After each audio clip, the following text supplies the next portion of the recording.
Hello दोस्तों। जैसा कि हम लोग जानते हैं कि अभी गुजरात के अंदर टीचिंग की एग्ज़ाम को लेकर और टीचिंग की वैकेंसीज़ को लेकर एक अच्छा खासा माहौल बन गया है, ठीक है?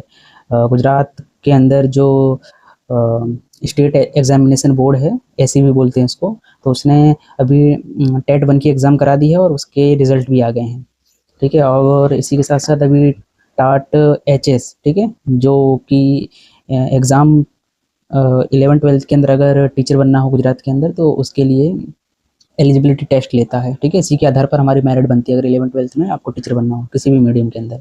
तो और इसी के साथ-साथ अभी टाट एस का भी जो सेकेंडरी के लिए रहता है 9th से 10th के अंदर अगर आपको सरकारी टीचर बनना हो तो उससे रिलेटेड जो एग्ज़ाम्स के फॉर्म्स रिलीज़ हो गए हैं और अभी भरे जा रहे हैं, ठीक है? मतलब कहने का मतलब ये है कि अभी गुजरात के अंदर ये तो एलिजिबिलिटी टेस्ट हो रहे हैं, ये हो जाएँगे तो इन्हीं के आधार पर कुछ नेक्स्ट ईयर ही ये लोग वैकेंसी लेकर आने वाले हैं।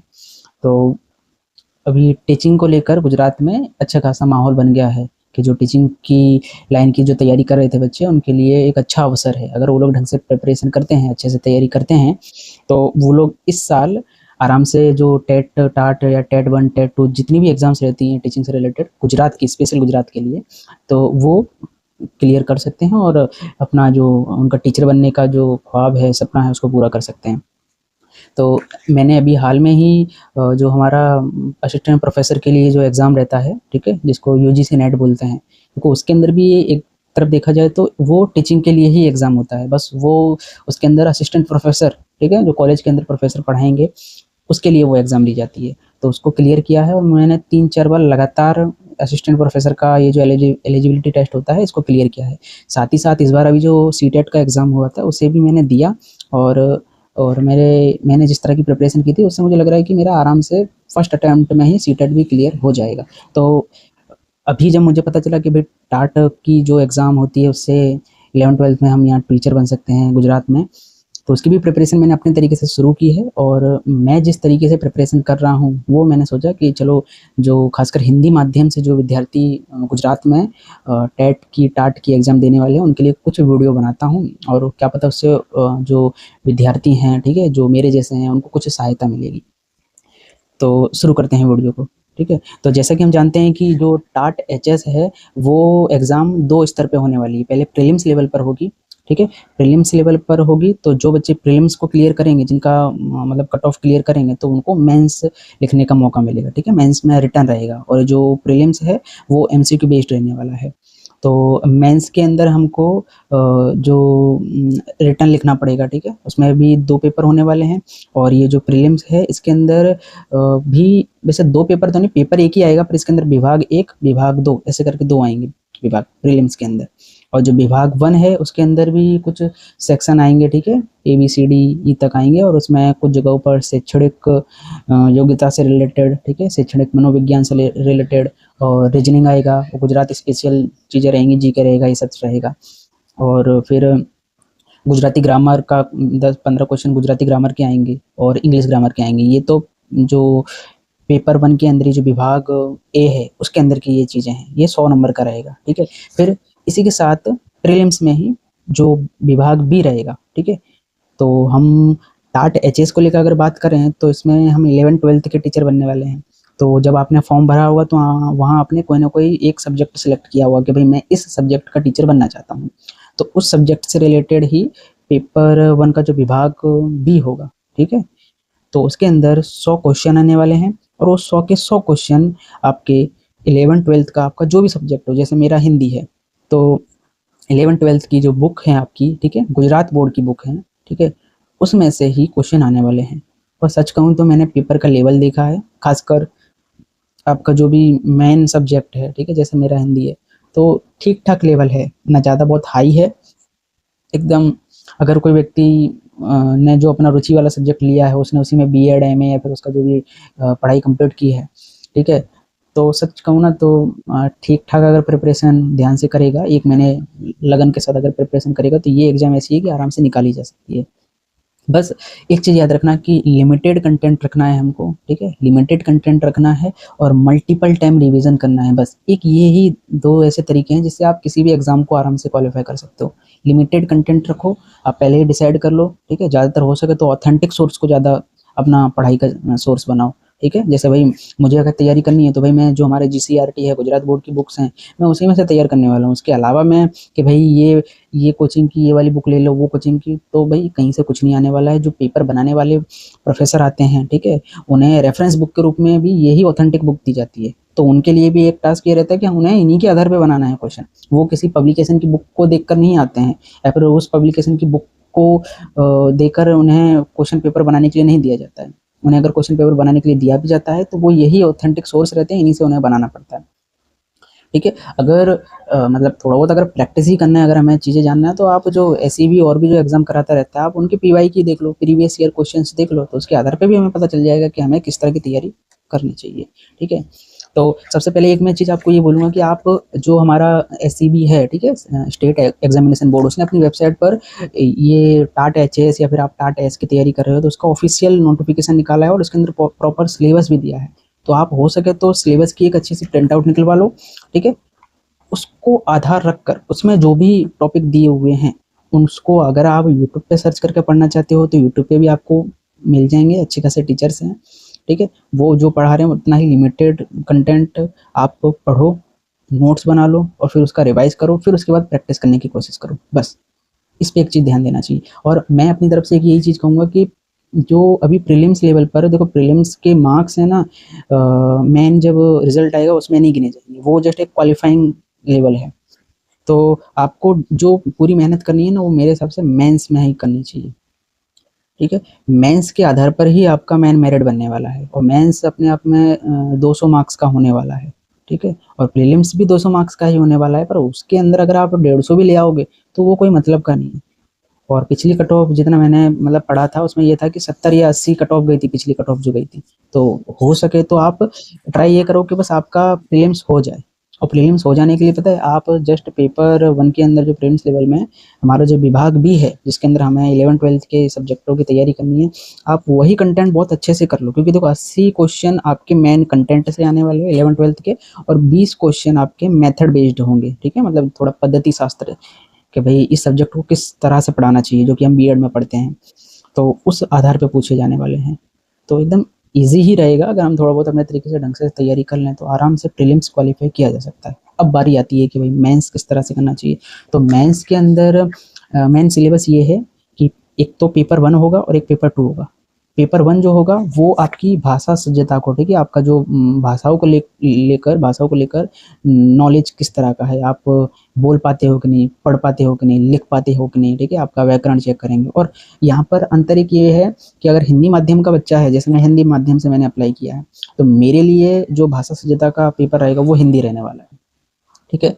चाहे भले आप किसी भी सब्जेक्ट के टीचर बनने वाले हो, चाहे मान लो भाई आप अकाउंट या फिर स्टेट के टीचर बनने वाले हो, ठीक है, तो आपको आपने हिंदी मीडियम से अप्लाई किया तो आपको पेपर हिंदी सज्जता का देना पड़ेगा, वो आपका पेपर 1 रहेगा, और वो मेंस में उसके मार्क्स भी गिने जाएंगे, तो आपको हिंदी पे पकड़ बनानी पड़ेगी। जो लोगों ने इंग्लिश से अप्लाई किया है, मतलब इंग्लिश मीडियम से किया है, सब्जेक्ट कोई भी हो, इंग्लिश मीडियम से अप्लाई किया है, तो आपकी भाषा सज्जता, जो भाषा का पेपर रहेगा आपका, वो इंग्लिश का रहेगा। जिन्होंने गुजराती मीडियम से अप्लाई किया है उनका गुजराती का पेपर रहने वाला है, ठीक है। तो इस तरह से एक पेपर मेंस के अंदर पेपर 1 का ये मेन सिलेबस रहेगा, ठीक है। अब आती है पेपर 2 की बारी। तो पेपर 2 का जो कंटेंट है वो जैसे कि प्रीलिम्स में जो था ना, विभाग भी वही सेम रहने वाला है, बस प्रीलिम्स में जो विभाग भी था वो एमसीक्यू बेस्ड था, पर मेंस के अंदर पेपर 2 लिखित रहने वाला है, ठीक है। प्रॉपर जैसे हमारा बोर्ड के अंदर जो क्वेश्चन आंसर 11-12 के बच्चों के आते हैं, ठीक है, उसी तरीके के ही क्वेश्चन आने वाले हैं। तो आपको मतलब लिखना पड़ेगा, मेन ये है। तो एक तो ये चीज़ आपको मेन प्रिंट करानी चाहिए, ठीक है। और ये हो जावे, इसके बाद आपको जो मेन ये है कि जैसे मेरे पास ये 11th की अभी है, 11th की 11वीं की हिंदी की पुस्तक है, ठीक है। तो आपको इसी तरह से एनसीईआरटी की जो मेन किताब, जीसीईआरटी सॉरी, हाँ, जीसीईआरटी की जो मेन किताबें हैं उन्हीं को फॉलो करना है, ठीक है। इसके अलावा आपको कोई भी फॉलो नहीं करना है। इन्हीं के माध्यम से आपको नोट्स बनाना है, इन्हीं के माध्यम से आपको रिविजन करना है, ये मैं एक एडवाइस दूंगा, ठीक है। इसके अलावा और कोई भी सोर्स आप मत अपनाना। हाँ, व्याकरण के लिए जैसे अगर जो बच्चे हिंदी के लिए मतलब तैयारी कर रहे हैं, है ना, मतलब हिंदी सब्जेक्ट है अगर उनका, तो मेरे पास एक व्याकरण, मैं जब मतलब हिंदी की तैयारी कर रहा था तो मैंने ये लूसेंट की एक हिंदी ग्रामर खरीदी थी, जो कि अच्छी बुक है, मतलब अच्छी तरीके से इसमें चीज़ें दी हैं, समझाया भी अच्छी तरीके से है, तो आप इसको भी ले सकते हो। क्योंकि मैंने जो एनालिसिस किया था हिंदी सब्जेक्ट को लेकर, तो उसमें सच में कंटेंट तो पूछा ही जा रहा है, साथ-साथ में मैंने देखा है कि ग्रामर के टॉपिक्स भी बहुत हैं। मतलब आपको जो बेसिक ग्रामर की चीज़ें रहती हैं, ठीक है? कि भई वाक्य शुद्ध करो, अशुद्ध करो, ठीक है? और फिर समानार्थी, विरोधार्थी, कहावतें, और फिर विराम चिन्ह, और समास, छंद, है ना? बहुत जो एक बेसिक ग्रामर के व्याकरण के टॉपिक रहते हैं, वो सारे क्वेश्चन उसमें पूछे जा रहे हैं। तो आपको हिंदी ग्रामर अच्छा करना पड़ेगा, आपको हिंदी का जो जो चैप्टर्स हैं, राइटर्स के नाम है, राइटर्स का जो परिचय भी दिया है, उसके अंदर की भी चीज़ें आपको देखनी पड़ेंगी। तभी जाके आप इस एग्ज़ाम के अंदर अच्छा परफ़ॉर्म कर पाओगे। और एक चीज़ और जो मैंने इसमें, मतलब जब मैंने सिलेबस एनालिसिस किया था, तो मुझे एक चीज़ ये पता चली कि जो हमारा मेंस के अंदर भाषा को लेकर जो पेपर होने वाले हैं, उसके अंदर मेन चीज़ें जो पूछी जाने वाली हैं ना, वो इस तरह की हैं, जैसे कि भाई निबंध पूछा जाएगा हिंदी में, आपको पत्र लिखना पड़ेगा, ठीक है? और फिर समरी राइटिंग करनी पड़ेगी कि भाई आपको कोई एक पैराग्राफ दे दिया गया है, तो आप उसका शीर्षक दो और उसकी जो भी समरी रहती है, ठीक है? तो वो लिखो। इस तरह के, मतलब आपसे चीज़ें पूछी जाएँगी। और सच में अगर कोई ठीक-ठाक विद्यार्थी है, तो वो इसके लिए ये सब चीज़ें तो नॉर्मल रहेंगी, क्योंकि अगर वो 12th तक पढ़ा है, तो उसने ये सब चीज़ें तो की ही होंगी, पढ़ी ही होंगी। तो यही मेरा कुछ नज़रिया है, अगर आप इन चीज़ों को फ़ॉलो करोगे तो सच में, मतलब मैं भी इन्हीं चीज़ों को फ़ॉलो कर रहा हूँ, और देखते हैं इन चीज़ों को अप्लाई करेंगे, और होता है कि नहीं उसकी मैं अपडेट आपको एग्ज़ाम के बाद दूँगा, ठीक है? और एक चीज़ और मुझे बतानी थी कि जैसे जब हम जो हमारा प्रीलिम्स लेवल है, ठीक है? तो प्रीलिम्स लेवल में जो विभाग 1 आने वाला है, तो उसमें देखो, एक तो विभाग 1 के अंदर सामान्य अभ्यास आएगा, ठीक है? जो जीएस जैसा है। तो सच बोलूँ ना, तो जीएस 20 मार्क्स का आने वाला है, 20 क्वेश्चन आएँगे। तो आप आपकी तरफ से ट्राई करना कि इस एरिया पे ज़्यादा फ़ोकस नहीं करना है। क्यों? इसका मेन कारण ये है कि इसके अंदर जो टॉपिक दिए हुए हैं ना, वो बहुत सारे हैं, ठीक है? कि भई आपको गुजरात का साहित्य करना पड़ेगा, है ना? भारत का इतिहास, भारत का भूगोल, और बहुत सारे टॉपिक दिए हुए हैं। इसमें से आप सिलेक्टेड टॉपिक, जैसे कि मूलभूत कर्तव्य दिया हुआ है हमारे संविधान के, वो कर लो, ठीक है? और फिर अगर थोड़ा बहुत बेसिक और संविधान से रिलेटेड चीज़ें कर लो, बहुत है। बाकी आप गुजराती साहित्य पढ़ने जाओगे, भारत का इतिहास, भारत का भूगोल, ये सब करने जाओगे, तो कोई मतलब का नहीं, क्योंकि मैंने जैसे कि पहले डिस्कस किया कि prelims as a qualify paper है, बस आपको क्वालीफाई करना है उसको। आपको उसमें टॉप नहीं करना है, उससे आपको मिलने वाला कुछ नहीं है। तो आपको अगर प्रीलिम्स लेवल में कहीं अगर ज़्यादा फ़ोकस करना भी हो ना, तो आप ट्राई करो कि आप प्रीलिम्स के अंदर आपका जो कंटेंट वाला पेपर है, विभाग 2 है जो, बी है जो, उसके अंदर जो 100 क्वेश्चन आने वाले हैं आपकी 11th-12th की किताब में से, ठीक है? जो भी सब्जेक्ट हो आपका, आप वहाँ फ़ोकस करने की कोशिश करो। मैं यही करने वाला हूँ, अच्छे से बहुत डीप नोट्स बनाने वाला हूँ, और डीप रिवीजन करने वाला हूँ, क्योंकि एक फ़ायदा और क्या होगा, अगर मैं, मेरा जो कंटेंट वाला एरिया है, ठीक है? जो मेरा मेन सब्जेक्ट है ना? प्रीलिम्स लेवल में, वहाँ अगर अभी से तैयारी डीप कर लूँगा ना, तो जब मेरा अगर प्रीलिम्स क्लियर हो जाता है, तो मेंस के अंदर मुझे ज़्यादा मेहनत नहीं करनी पड़ेगी, क्योंकि मेंस के अंदर तो वही सिलेबस आने वाला है। मेंस का जो पेपर 2 का सिलेबस है, वो वही है जो प्रीलिम्स में है, ठीक है? बस वहाँ लिखना है, तो लिखने की बस प्रैक्टिस रह जाएगी मेरी। तो मेरे हिसाब से ये चीज़ अगर सब लोग करेंगे, और मैंने देखा है कि ज़्यादातर जो जिन लोगों का टाट एचएस क्लियर हुआ है, उन लोगों ने भी एक यही तरीका बताया है तैयारी करने का, ठीक है? और एक ये है कि ये जो प्रीलिम्स लेवल पर रहेगा, वो उसके अंदर नेगेटिव मार्किंग भी रहने वाली है, ठीक है? 0.25 मार्क्स की नेगेटिव मार्किंग रहने वाली है, तो हमें, मतलब तुक्काबाजी नहीं करनी है इसके अंदर, ये ध्यान रखना है। आपकी तरफ से तुक्केबाजी ना हो, क्योंकि बहुत से बच्चे कर देते हैं, फिर माइनस में चले जाते हैं।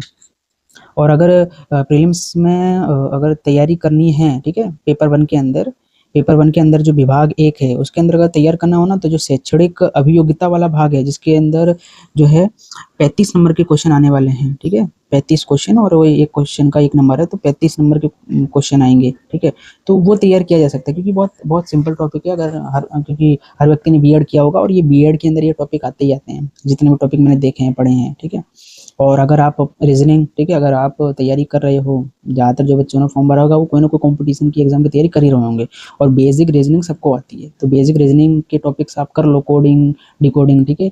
और वो ब्लड रिलेशन, ठीक है? तो इस तरह के, अगर डायरेक्शन हुआ, इस तरह के जो बेसिक टॉपिक होते हैं, ये कर लो, आपके रीज़निंग के अंदर 5-10 क्वेश्चन सही हो जाएँगे, ठीक है? और गुजरात में रहकर थोड़ी बहुत गुजराती तो आपको आती ही होगी, ठीक है? तो बेसिक गुजराती ग्रामर भी देख लेने का, तो वो भी 15 मार्क्स की आने वाली है, तो वहाँ से आपको 10 मार्क्स मिल सकते हैं, 5-10 मार्क्स मिल सकते हैं, ठीक है? क्योंकि गुजराती ग्रामर है ना, हिंदी से ही जुड़ी हुई रहती है, अगर जिसकी हिंदी ठीक है ना, उसकी गुजराती भी ठीक होगी, बस थोड़ा बहुत फ़र्क रहता है, ज़्यादा फ़र्क नहीं रहता है।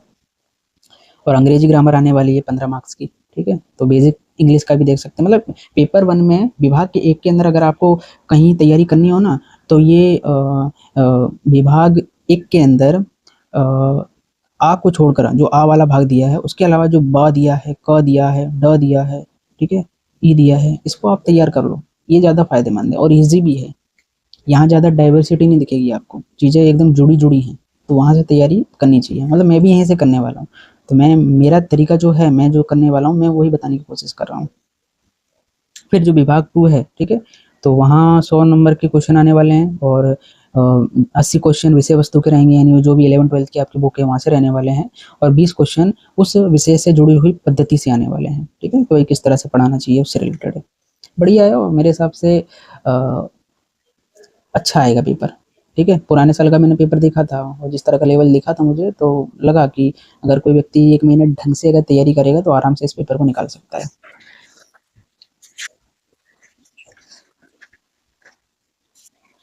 तो ये मेंस का सिलेबस है। मेंस के सिलेबस के अंदर 2 पेपर आने वाले हैं। पहला पेपर भाषा क्षमता को देखेगा, ठीक है, आपकी भाषा का लेवल क्या है। तो वही गुजराती मीडियम के लिए गुजराती रहेगा, हिंदी के लिए हिंदी रहेगा और अंग्रेजी के लिए अंग्रेजी रहने वाला है। और पेपर 2 का जो सिलेबस है, वो एक तो कंटेंट के ऊपर होगा और दूसरा पेडागोजी के ऊपर होगा, ठीक है। इस 2 तरह के क्वेश्चन इसमें देखने को मिलेंगे। और पेपर 1 का जो मेंस के अंदर पेपर 1 जो रहेगा उसका टाइमिंग है ना 150 मिनट रहने वाला है, और जो पेपर 2 है उसके अंदर 180 मिनट रहने वाला है। बाकी सिलेबस मेरे हिसाब से अगर आपको तैयारी ढंग से करनी है तो सिलेबस आपको खुद भी एनालिसिस करना पड़ेगा। और हर चीज़ के लिए यार कोचिंग वालों पे कभी डिपेंड नहीं रहने का। आप टीचर बनने वाले हो, तो आपको कम से कम इस तरह की चीज़ें एनालिसिस करनी आनी चाहिए, विश्लेषण करना आना चाहिए आपको। हर एक छोटी बात के लिए हम टीचर के भरोसे बैठे रहेंगे तो ये एक आने वाले टीचर को शोभा नहीं देता, ठीक है। हम आने वाले टीचर हैं, भविष्य के टीचर हैं, तो हमें अपनी तरफ से ट्राई करना चाहिए कि इस तरह की चीज़ों को हमें खुद देखना चाहिए।